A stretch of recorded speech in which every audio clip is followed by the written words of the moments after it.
Hello everyone, this is Hardinge Chronicles. We are back with the series Per Ardua Ad Astra, and you guys must remember Dr. Aryahi Apte from our earlier episode. After successfully completing step 1, she is back with an amazing step 2 score of 266, and this interview is all about her preparation and the tips that she has so generously agreed to share with all of us. So, Thank welcome you. to Per Ardua Ad Astra, and we are so glad to have you here. Thank you so much for having me over, and I hope that I can help future step 2 aspirants.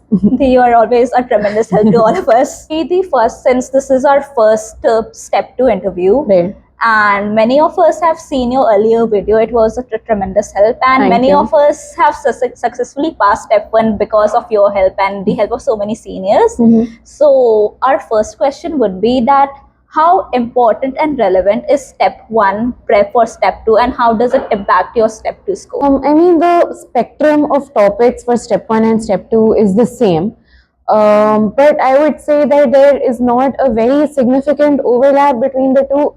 I mean, step 2 is, it's a clinical knowledge exam, right? So it's mainly focused on the next best step in management, and what investigations would you like to order, or what is the treatment of choice. Step 1 is more pathology and pharmacology. But I would say that recently there is a trend of asking questions which are more basic science linked. So it's becoming step 1 prep is becoming more and more relevant. But yeah, I would say that there is a significant difference, but the spectrum of topics in step 1 remains the same, so it's easier to integrate the two. The most of us give our step 2 either at the end of the second year or at the start of third year, and we do not attempt step 2 until the end of final year or even our internship year, and there's a significant gap of at least 1.5 to 2 years between the two. Right. So what do we do in that gap that would help ease our step 2 prep? Do we focus on our profs, or do we keep revising step 1? What do we do? So, I mean, the good thing about this exam is that it is extremely conceptual. I think even when I was prepping for step 1, what helped me was that I had a good enough preparation or a good enough knowledge of pathology and pharmacology, so I didn't have to beat my head too much. So I would say focus on the same. Just build your concept. Study whatever you are studying for. It will build your concept if you study it in the right way, in the right source, in the right mindset. So just doing that is enough. You don't need to go out of your way, I would say. And when did you actually start preparing for step 2? And did you have a pre-dedication period, or did you only have a dedication period? How did it work for you? So for step 2, I did have a very long pre-dedication period because I did not know when I was going to attend the exam. My initial plan was to give it in December 24, but then I was still in final year, and I needed to complete my core clinical subjects before I attempted step 2. So I started, I think, in around June of 24, but I only continued till maybe November, December. Not very dedicated because I was also studying for final year, and final year is hectic in itself. But I would say that in that period, I finished around 60% of UWorld, and then at the start of internship, I finished the remaining 20-30%, and then I jumped into my dedicated phase. So yeah. What were the resources that you used in your dedicated phase? So there are just two resources. One is UWorld, the other is Amboss. You don't need to go beyond these. I did not use anything else. I mean, there are a lot of sources. There are notes. There's a Divine Intervention podcast. There are Shizocat notes. There's a White Code Companion. There's all those sorts of things where people have integrated UWorld tables and Amboss stuff together. But I was very apprehensive about passive modes of learning, about notes prepared by other people too. So I just did my own thing from UWorld and Amboss. Can you walk us through how exactly your dedicated period looked like, your timeline, and how exactly you used the resources that you mentioned? Right. So in my pre-dedicated period, all I did was UWorld. Like I said, I finished 50 to 60% of it. I used to do a block and make flashcards from it, And although that led to a very extensive set of flashcards, which was like maybe a little difficult to revise towards the end, that is what I felt. But yeah, I just kept on making flashcards and revising them because active recall, spaced repetition, that whole gig. And I finished 70% of it. I gave my first mock, and after that, I would say I still continued with UL for a really long time. It was only towards the end of preparation, a month and a half before, that I actually like did AMBOSS sincerely. Before that, it was nothing. So, Speaking of mock tests, what NBMEs and UWSs did you attempt, and what was the timeline for that, and which scores gave you the confidence to finally attempt step 2? Right. So when I would say that UWSA is one. I gave all UWSAs 1, 2, and 3. My subscription of UL was for 1 year, so I got all 3 mock tests. As for NBMEs, I think NBMEs 11 to now 16 are the most recent ones. So those are the ones I gave. And as speaking of the trend, I think in my first mock I got like 243 or something, and then I started my medicine internship here, so that was a really long break. And then I was revising, and then my second mock also I got 249, 250. After that, the good thing about UWSAs and NBMEs is that they have a very nice error analysis. They'll tell you your weak spots. They basically have a comparison where they tell you if you're average or above average or below average. And that was really helpful because I could pinpoint which topics I was weak in. And I had a kind of a routine where every Sunday I would give a mock test, and every Sunday I would sit and reevaluate which my weak topics, and then I would spend the week working on them. So yeah, so in my second mock I got 250. After that it was like 252, 3, 4. Finally I made it to 258. Then I got 262, 267, and in my last mock I got 273. So yeah, it's a trend. Giri, yes. The last question on the preparation segment: is there anything that you regret doing while preparing, or is there something that you wished you did? If you could go back and change something about your preparation. For me, doing flashcards became very monotonous because I had like 400 to 500 flashcards on each like major topic like cardio, neuro, CVS, pulmo, renal. So that got a little monotonous and boring, but I think that you just need to, just like power through it because you need to revise stuff again and again for it to really settle in your head. So I won't say I have any major regrets. Maybe I would say that I should have made lesser extensive flashcards and mixed up my studying strategy so that I would maybe have some notes and some flashcards, but nothing too major. Andy, to conclude this segment, what is that one gem of advice that you would give people who are thinking of beginning their step 2 prep? Just do it. I mean, like valid. Yeah, and Bhavya Dee told me this, that you'll never feel confident enough, or you'll never feel that you've covered everything. So you'll always feel like that this is left. I need to do this. This is and that's just. I mean, you just need to take a leap of faith and book a date and just just do it. I mean, I don't. Yeah, I think that's it. Because booking the date is really difficult because you always feel like I need more time to get a hang of everything. Because you will book your date when you're scoring a score which is not your intended score. So yeah, you just need to take that step and just dive into prep. Speaking of booking the date, how many months before the test did you actually book the date? So I got my scheduling permit in August. But I booked my date exactly 6 weeks before the exam. Oh. Yeah. Auntie, what did you do in those 6 weeks? Those 6 weeks, I mean, yeah, just error analysis, working on it repeatedly. It's a cycle. And then I started AMBOSS around 5 weeks before. So yeah, I just focused on revision, just core revision. Thank you, Dee. Yeah. Hello everyone. Now we'll start with the segment 2 of our interview with Aryahi. Moving on to the exam day practices, the mindset and the performance. How did you get into the mental headspace of a 9-hour exam? And we already know that step one is an 8-hour exam. Hmm. So an hour, how did you prepare for it? So I mean, on the day of the exam, I think the adrenaline rush is enough to carry you through. But at least for my mock tests and all, I understood that I like how to space my breaks. So like what I planned was, I mean, pehle to obviously need to get a good sleep and have a good breakfast, which is not too like carbohydrate heavy because you don't want to snooze. And I had like half a cup of coffee and oats and all of that. And then you just need to keep snacking, and I kept taking like mini doses of coffee in my breaks. So that definitely helped me get out of any like days or grogginess or whatever, because that does happen to you after a point. You get exhausted and you start skipping words in your vignette.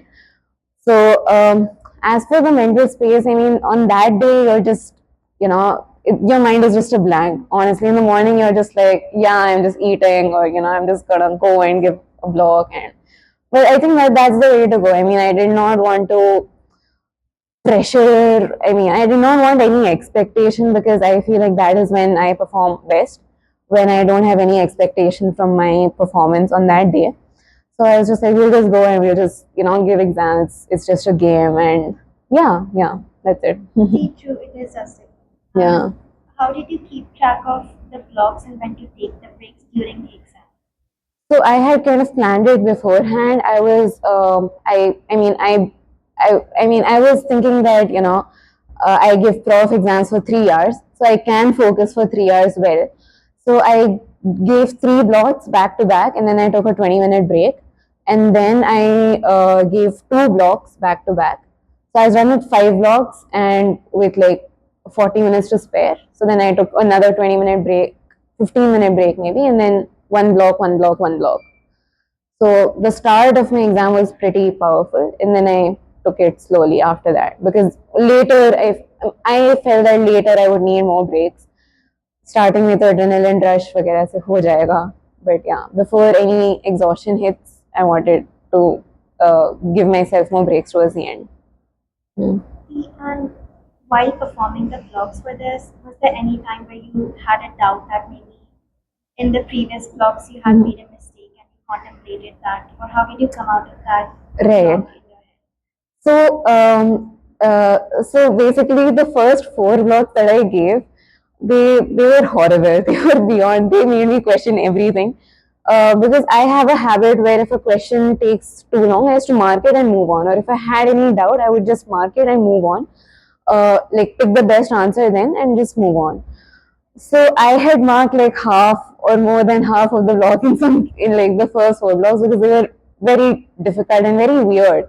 And in my mocks, I could feel that I knew when a block was going well, or I knew when there were too many tricky questions, and this just felt like all tricky questions in one block.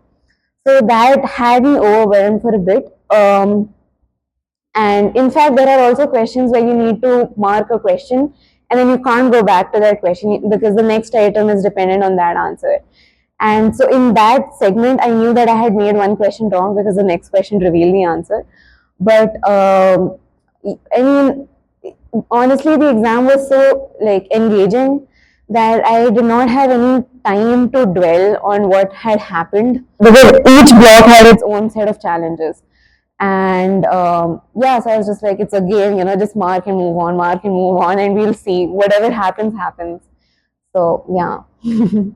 I think it is very true that you need to stop yourself from analyzing that mistake during the test. Yeah. And instead focus on error analysis in your preparation. Yeah, definitely. So one more question. How did you make your error analysis as effective as you could during your preparation? Towards the end, like I said, I was solving a lot of AMBOSS and NVMEs and UWSAs. So I, in my flashcard decks, I made an extra deck called mocks, and in that deck, whatever mistakes I had made, I made flashcards for them. That was one thing that I did. The other thing was obviously that I saw which areas were weak, like my psychiatry and social sciences were weak for a very long time. And yeah, so just go back to those blogs in New World, maybe revise those blogs from Amboss, what topics you're missing out on. Maybe you can access the Amboss library or something. But yeah, mainly because there were many like repeated questions also. So, you know, you need to have a place where it's all there. Like, you know, this is something that I made a mistake in, and this is something that I need to remember. So maybe it's not a whole topic or a whole system that is deficient, it's just one minute thing. So for that, I made a deck of cards. That is it for our segment. Thank you so much. Thank you. Alright. Okay, so moving on to the next segment, personality, perspective, and life beyond the school. So the audience would definitely like to know that how did you manage such a rigorous preparation along with your internship duties?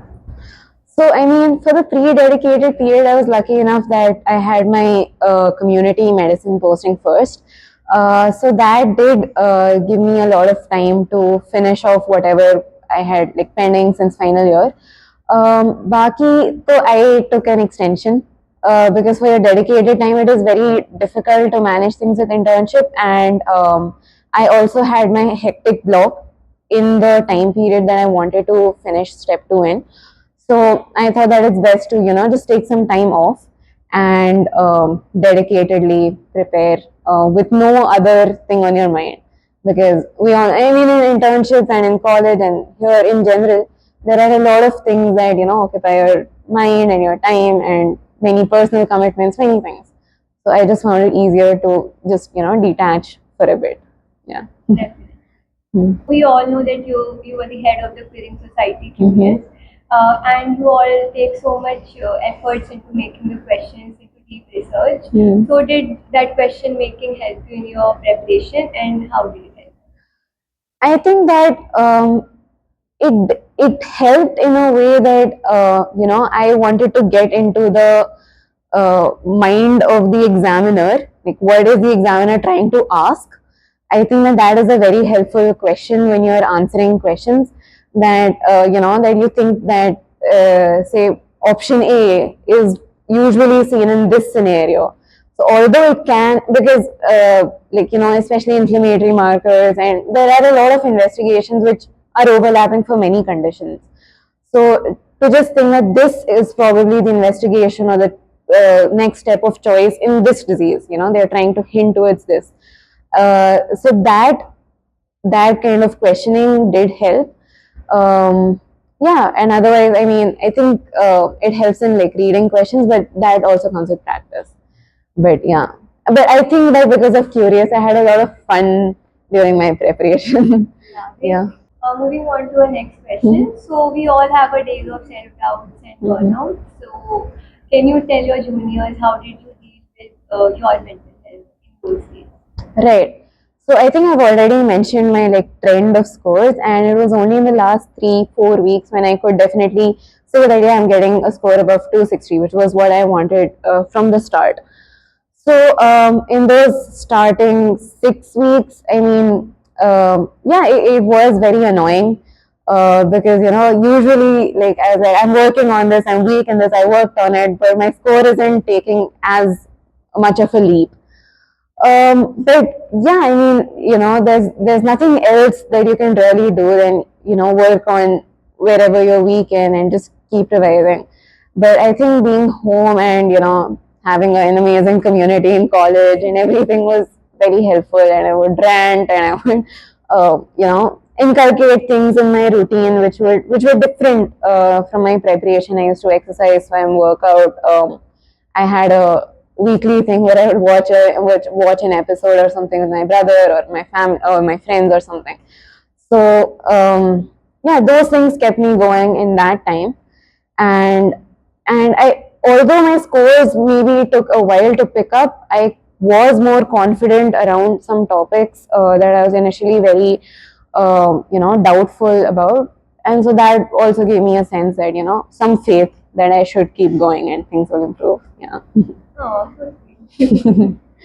Another thing that I would like to ask you, that if there was one thing that you would do differently in your preparation, if you had to give it away, what would it be? would mix it up a little bit, because even when I'm studying, whenever I study, I always like to mix things up. And like I remember during my final prof prep, sometimes I did not read the textbook and I just solved questions, and if I do well in the question, then it's fine. So yeah, I think that's it. I wanted, I might have preferred to have some notes, but looking back, it's not a very major regret. Yeah. Yeah, because motivation comes and goes. I mean, yeah, you just have to sit down and do it. So what actually helped was, going to different places or studying with my friend. I mean, I had a friend who was an engineer and he was doing his prep and I was doing my prep. So it was very separate, but just having a partner helps maybe. Okay, so for the end, I would like to ask you to give a one-line advice for people who are preparing for their step 2 in their internship. In their internship, well, I would say that being a little smart about your time limits and all definitely helps. I could not do that in my medicine internship was pretty hectic, and I could not do that then. But if you don't want to take an extension, then you truly need to be smart about your time management. And I mean, it's hard, but you just have to get to it every day. That's the whole thing. It's about consistency. I mean, motivation comes and goes, but all you have to do is be in that place at that time and just start, and it'll happen. Baki, I would say that plan your prep. Do big picture stuff properly, because what like when I was before I was preparing, I knew that I would do UWorld like system wise, and then do Amboss and random. So I did 70 to 80% of UWorld systematically and made flashcards so that I had a source.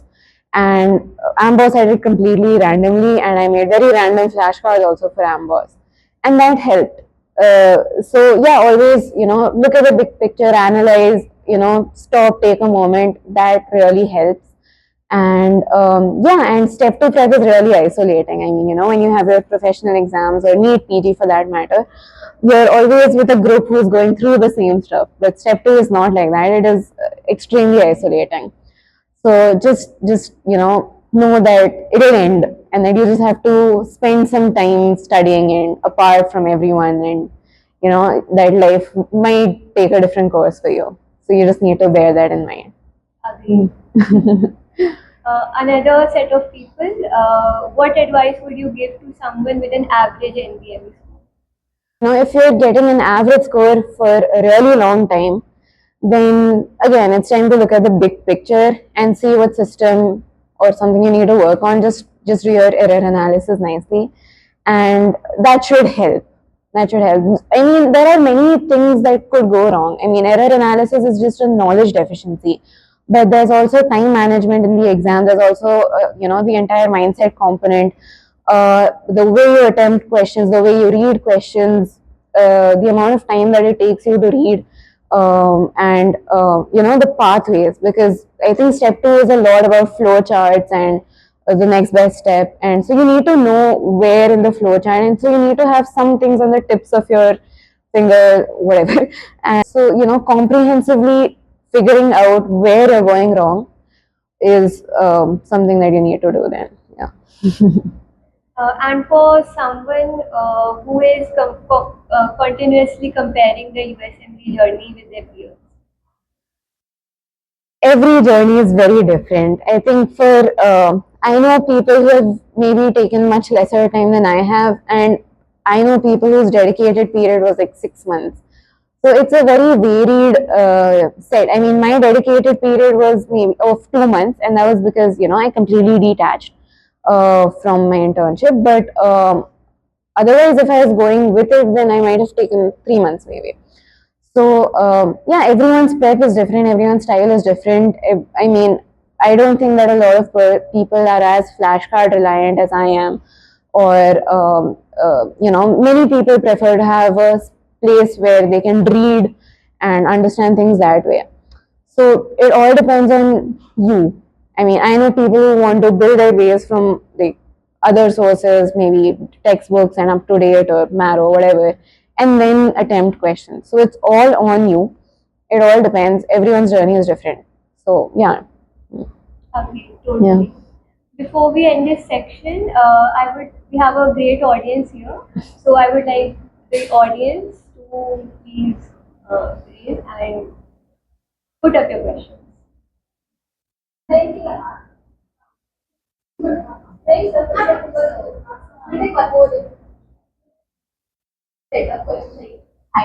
Hello. हमारे पास first aid थी तो step 2 के लिए भी वैसे ही first aid है लेकिन लोग पढ़ते नहीं हैं उसको तो मतलब मेरे को एक सोर्स चाहिए होता है एक बुक चाहिए होती है जिसके बाद Right. क्वेश्चन करने के बाद बुक से पढ़ते Right. लाइक स्टेप 2 के लिए कौन सी बुक आप Recently, UWorld has opened its own medical library.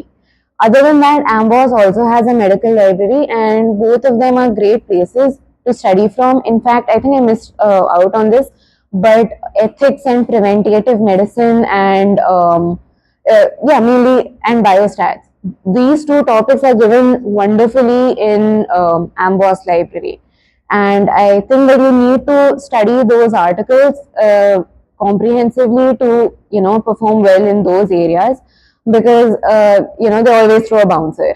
I mean, till the end, I was not confident, even in the. But yeah, I think Amboss has an article called "Challenging Patient Scenarios," and it has a variety of situations where maybe a physician is inebriated, or some sort of a gift giving culture, etc., etc. So those articles do cover some topics really well, and Amboss library is very extensive. UWorld library is quite recent, so I have not seen a lot of people use it, but Amboss library is a great place to. In fact, even I would say that if you want to integrate your step prep with your prof prep, maybe you could refer to Amboss library. Yeah. There is no book. Yeah, there is no book, but I mean, I think Amboss library is equivalent. You won't have a hard copy, but online you can highlight and annotate, and it gives you all those options.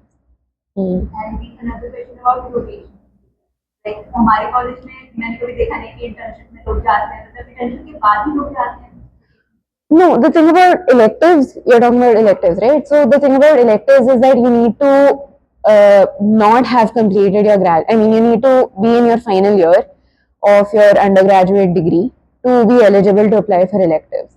So our seniors too, and from my batch also, we plan it in between the internship. The good thing about NMC is that it allows you to finish your 1 year of internship within 2 years of completing your final year.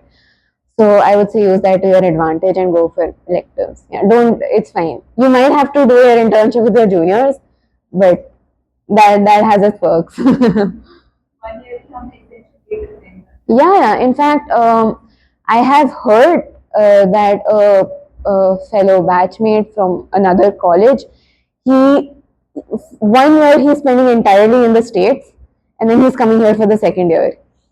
That I mean, yeah, that I mean it's a little constricting, because then तुम्हारी वो एक साल में एक भी दिन extend नहीं हो सकता. But yeah, you can do that. Yeah. Hello. Thank you so much. I'm a first year Mm-hmm. I am USMLE. Mm-hmm. What advice would you give me as someone who is in first year struggling and still wants to go for USMLE? Right. I think that every year in MBBS, except for third year, feels like a struggle. You'll always feel that, कि इतना backlog है, and, I'm barely keeping up with the syllabus. And just the magnitude of things that come under our degree. So I think what you're feeling is extremely common. But I would just say, from a step point of view, to focus on your concepts, to read things, to build concepts. I mean, not just to pass your examinations, but to read things out of interest, and to build your concepts well. Because I would say that a good foundation in physiology and to some extent anatomy, biochemistry, and especially second year subjects too, pathology especially, pharma is extremely important, microbiology is, I mean, these are subjects that make your core foundation. And I would say that you can answer maybe half of your final year based on medicine, based on these 6 subjects. So build your concepts well. That will truly make things very easy for you, and you won't have to worry a lot later. Yeah, it'll make. I mean, you'll just grasp things very easily. Yeah. Otherwise, I mean, apart from that, for the USMLE journey, I would just say keep exploring and have fun. Do your extracurriculars. I mean, not just from a CV point of view, but just experience everything that your college. These were the questions that we collected from different people. But is there anything that you would like to tell your juniors about your journey from your end? I have covered, I think, the nitty gritties of the prep. I mean, I think that this whole USMLE journey in general is about leaps of faith. So I would say be a little daring and, just go for things, meet people and, do all of that. For step two, I would say have some faith and confidence in yourself. And I mean, I sound like a hypocrite saying that because I had zero confidence after the day of the exam. But yeah, this is one thing that I missed out on, which I really want to add, which is that exam day feels extremely, extremely overwhelming. And I mean, I had like 3 or 4 good mocks before I gave my step two. So I felt like I knew what a decent exam feels like. And I mean, although I scored like more than I expected in this exam, the exam itself, I mean, after it, I did not feel like I would score above 250. So, so know that the exam day has a lot of bouncers and a lot of, Yorkers, and it's twisted. So, yeah, know that you should not maybe have a lot of expectations from that day.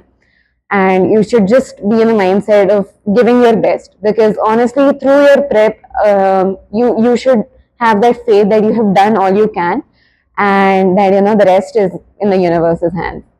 So yeah. Before we close, I want to highlight how valuable it is for us to hear such real, honest journeys on our channel. And before we close, I also want to quote a little quote here. Don't watch the clock, do what it does, keep going. So everyone has their days of burnouts and self-doubts, but I think the only thing which really pushes us is to keep going.